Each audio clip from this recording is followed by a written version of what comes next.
Kalakwatsyero. So today is August 3. So Sunday ngayon, wala tayong pasok. Rest day tayo ngayon kasi linggo. So mainit ang panahon, napaganda ng panahon ngayon din sa may Santo Tomas, Batangas. Yan. So tingnan naman nyo mga Kalakwatsyero. Blue na blue ang langit natin ngayon.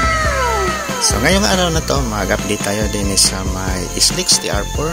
So matagal na tayong hindi nakapag-update. Kahit Sunday, may nagtrabaho. So, yan ang i-update natin ngayon. From San Miguel hanggang San Pedro. South Luzon Expressway, TR4. Yan, mga Kalakwatsyero. So, ngayon, ongoing construction kahit Sunday. Binibilisan nila yung trabaho ngayon, para matapos itong Islix TR4. Sa dami na kasing nagre-reklamo. Kailan daw matapos. Maraming excited pala yan. Ang daming excited na mga Kalakwatsyero kung kailan ba ito matapos itong Islix TR4. Dahil sa sobrang traffic na doon sa may Maharlika Highway. Lalo na din sa may Barangay San Miguel hanggang San Pedro. So ito na yun. So yan yung baybayin natin mamaya. Puntahan natin yan from San Miguel hanggang San Pedro. So yan mo nang ating i-update mga Kalakwatsyero. So itong kalsada na to, itong Islix TR4, temporary na, madaanan natin to para iwas traffic. So pwede ang 4 wheels at saka mga motor. Pwede natin ito magamit itong kalsada na to, temporary lang. So marami na tayong kaibigan na nasa San Pedro at San Felix. Dito na sila dumaan. Diretso na to SM, itong kalsada na to, para iwas doon sa may Maharlika Highway. So maganda naman kahit hindi simentado. Pwede na siya daanan yan. So marami din tayong kaibigan na taga San Vicente. So dito rin sila dumaan. So ayan, ongoing construction kahit Sunday. So ito na yung kalsada papuntang na to, San Pedro, then San Pedro to San Felix, then to Alaminos. Yun na nga, ang dulo ay Alaminos, from San Felix to Alaminos. So sa may left side natin, yan yung subdivision ng South Spring Heights. Yan. So shout out natin mga kaibigan dyan. Kapitbahay ko lang yan din sa may Mercedes. So ongoing construction. So at least madaanan na natin itong kalsada na to. So may option na tayo mga Kalakwatsyero, pag kayo ay nasa San Felix, San Pedro, pwede natin to daanan din. Marami na ako nakitang mga private cars na daan din. Kasi hindi naman delikado daanan itong kalsada na to. Para makasave naman tayo ng oras, dahil sa sobrang traffic dyan sa may San Miguel. Lampas man ng SM hanggang na yan, yung McDonald's ng San Miguel hanggang Padre Pio na, di ba? Grabe ang traffic dyan. Almost an hour ka dyan, So din yan, napakaluwag. So siguro marami pang hindi nakakaalam. Pwede na to gamitin natin mga Kalakwatsyero. Hindi naman siya pinagbawal itong kalsada na to. So yan, may mga nakita na tayong motor. Kanina ang daming mga kutsi din yung dumaan. Diretso na sila San Pedro. So dadaanan natin ng San Vicente kanina. Ngayon ito na siguro tong San Pedro. Yan. Sa unahan San Pedro na to. So mga left side natin dyan, halo-halo na yan. May farm at saka mga subdivision. Ngayon ko lang nakita, ang dami palang subdivision din sa may Barangay San Pedro. Although yung San Vicente, alam ko na yan. Pero itong San Pedro, ang dami din pala, Yan. Kasalubong na naman natin yung mga dump truck. So, Sunday, non-stop ang trabaho nila ngayon.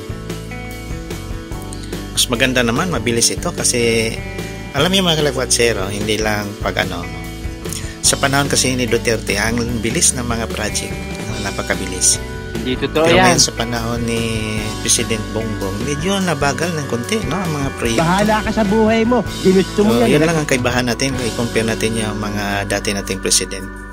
Sa panahon kasi ni Duterte, build yun, Yung mga project na hindi natapos ni Ninoy Aquino, mas mabilis natapos kay Duterte. Pero sa ngayon, sa panahon ni Bongbong, ang bagal, nabagalan tayo mga lakotsero. Ilang taon na lang din si President Bongbong paalis na. Hindi pa tapos ang project na iniwan ni Duterte, no? So, yun lang po mga lakotsero ang ating medyo na natin, no? Na-observe natin sa ating national government. Yan. So, ito na yung Barangay San Pedro. Yan, ang lawak na itong Barangay San Pedro. Sa hanap lang tayo na pista mga lakotsero. Yung drone natin ay nakasunod sa atin yan, no? Nakasunod sa atin yung drone. Medyo high-tech yung drone natin eh. Nakapalod pala sa atin yan. Nasa likod natin yan mga lakotsero.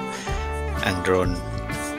So, hindi naman tayo matakot kasi wala namang residential area din eh. Tapos alam naman natin na full charge yung battery natin. Yan. So, huwag nyo gawin yan mga lakotsero pag nasa residential yung nakapalo ang drone kasi baka masabit sa mga wire at saka poste. Di na pwede nyo gawin yan pag kayo ay may drone na DJI. Yan. DJI drone. May palod kasi yon nakapalo sa atin habang tayo ay nagmumotor. So, ayan. Dito tayo kasi mainit. So, ito na yung Barangay San Pedro. Ang unahan naman yan is San Pablo Nayon at saka Barangay San Felix. So, mahaba-haba na ang kalsada mga lakotsero. So, ayan. Puntahan natin doon sa may dulo. So, maraming excited, no? So, ito pag natapos na to kasi malaking kabawasan sa traffic dyan sa Maharlika Highway. Grabe. Imagine ko yung Monday to Friday. Kawawa yung mga motorista natin na maipit sa traffic. So yan ito yung sabi ko sa inyo, ang daming subdivision din sa may Barangay San Pedro. Tapos ang ganda ng farm, yan So itong area na to, farmland to, no? Halatang halata farmland. Yung iba ay kino-convert na into mga subdivision. So yan na nga, hindi may iwasan kasi padami ng population natin, no? So yung mga farmland natin wala na, nahati na into subdivision. Ang ganda pala din sa may Barangay San Pedro. Parang mga gulay o ano ba yan? Mais o gulay. Kasi doon sa may San Vicente, majority doon is maisa, no? Yan, no? Ang ganda ng farmland, no? Then yan, ikot natin nating drone. Ito na yung parang pinaka-proper ng Barangay San Pedro. Yan. So, shout out natin ating mga kaibigan dyan sa Barangay San Pedro. Yan. So, hanapin na lang natin nasaan na yung Jollibee ng San Pedro. Yan. Wow. So, napaganda na panahon natin mga lakotsero. Shout out natin ating mga kaibigan dyan sa ibang bansa. So, ganito ngayon ang Santo Tomas. Napagandang panahon. Mainit. So, ayan. Hanapin natin yung Jollibee. Parang tanaw na natin din ang Jollibee ng San Pedro. So Sunday pala ngayon, maraming tao din sa Barangay San Pedro dahil sa St. Padre Pio Shrine. Yan, dinadayo kasi yan din sa may Santo Tomas, Batangas. So ito na yung barangay proper ng San Pedro. So ito na yung Maharlika Highway mga lakotsero, going to Bicol region. So, sa unahan yun na yung papuntang Calamba. Yan ang Jollibee, Tama nga, San Pedro tayo ngayon, mga lakotsero. Although sa may Barangay San Felix, mayroon ding Jollibee doon. So, tanaw natin yung dalawang malaking kalsada, Maharlika at saka yung South Luzon Expressway. Yan, nakaparalel sila lahat, mga lakotsero. Yan, ganda. So, malaking tulong itong area na to. Itong kalsada na to, itong TR4 natin. So, pansin nyo ngayon sa may left side natin ng Maharlika Highway, maluwag. Pero pag weekdays yan, Monday to Friday, sobrang traffic dyan mga lakotsero. Doon sa may San Miguel hanggang dyan sa may kanto ng St. Padre Pio. So, pero pag nabuksan itong SLEX TR4, yan, maluwag na itong kalsada na to. Malaking tulong talaga pag ito ay natapos mga lakotsero. So, hindi maiwasan na ating mga kababayan gustong-gusto na talaga na mapabilis itong construction ng TR4 para maiba na naman yung traffic, baka hinga-hinga naman tayo. Kawawa kasi yung mga kababayan natin papuntang San Pablo, Lucena, naipit sila sa traffic din sa may Santo Tomas. Yan, tara natin ang Makiling. Oh. Ang daming subdivision. Oh. Grabe. Grabe, subdivision din eh. Oh. Sabi pa nga ng iba, wala na ang farmland ng Santo Tomas. Puro na subdivision. Tama naman din talaga. Imagine natin kung wala itong mga subdivision, puro ito taniman ng gulay, mais, lahat-lahat na yan. Kasi farmland ito. So, ito na yung papunta din Calamba. Yan. Going to Calamba din to, dito sa kabila yan papuntang Alaminos. So, balikan natin ito subdivision. Ang dami din yung mga zero. Hindi ko na alam anong subdivision ito. Okay. So, balikan tayo doon sa may San Miguel. At least na-update ko na kayo din sa may Barangay San Pedro.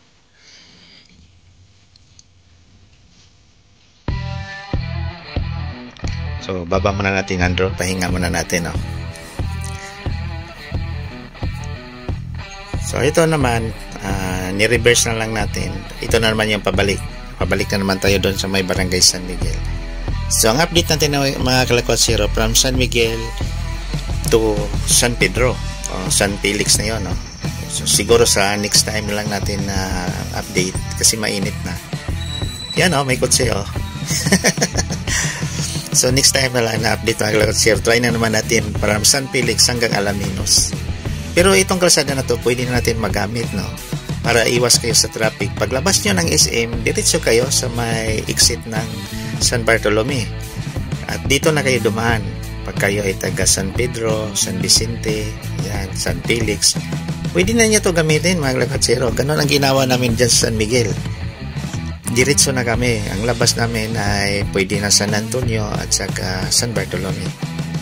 Para makaiwas naman sa traffic. Kasi same lang same lang ang layo. Kaso lang hindi naman siya simentado, pero napakaganda na kasi matigas ng lupa.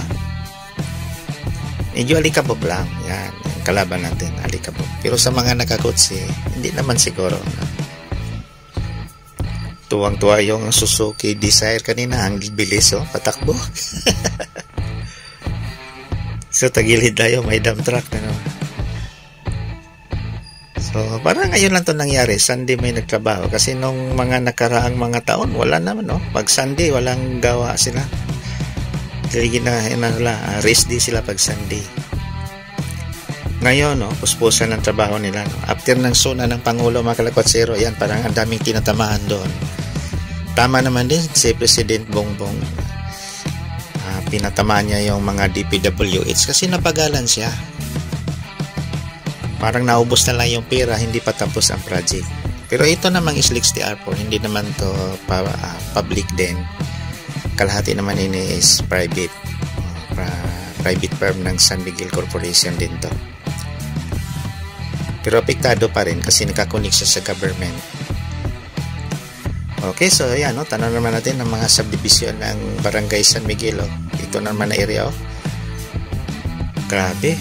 Dini naman sa San Miguel, grabe yung mga subdivision dyan, Nasa gilid na talaga na Mount Makiling. Although, dyan naman din tayo nakatira mga Kalakwat Zero, sa Mercedes. So, ito na yun, So, medyo magabok lang talaga. Okay, so mga Kalakwat Zero, maraming salamat po sa ating mga bagong subscribers, sa ating mga kaibigan na mga Tomasino dyan, nasa ibang bansa. Maraming salamat po sa inyong pagpanood. Basta ganito lang, pag wala tayong trabaho, wala tayong pasok, yan, gala-gala lang tayo din within Santo Tomas. Pero next week siguro baka ay maiba na naman tayo. Pupunta naman tayo ng mga ibang lugar na naman. Mag-update na naman tayo doon sa Padre Garcia. Baka pupunta tayo ng Limeray, yun, Calaca, kasi marami tayong holidays this month. Gagala tayo. Pag ganito lang ang panahon natin, hindi na tayo magdalawang isip. Pupunta naman ng ibang mga bayan-bayan. Yan. So, ito na yung Barangay San Miguel. Yan. Kasunod na naman yung drone natin, Napakaganda ang view ng Santo Tomas. So, malaking investment pa rin ang Santo Tomas, no? Kung gusto niyo kumuha ng house and lot, napakaluwag pa ang Santo Tomas. Kasi ang lupa naman din ngayon, pataas na mga lakwatsero. Dapat ngayon mag-invest na kayo. Kasi 5 years from now, nako, napakamahal na ng lupa din eh. Napakamahal na. Kung may pera kayo, invest na ninyo, no? I-invest nyo sa mga ganito, real estate. Kasi pamahal ang lupa din sa may Santo Tomas. Huwag nyo hintayin na mabutan kayo ng triple na presyo. Ngayon nga, doble na eh. Dati nakakuha ko ng unit din eh, 2,000 a month lang, no? 2,500. Ngayon, mga kalakasyo, almost 10,000 na, no?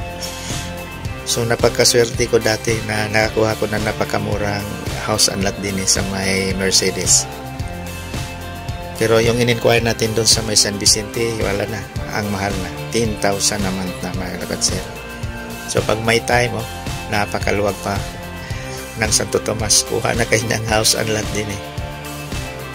Kasi pamahal na ang mga price din sa may Santo Tomas.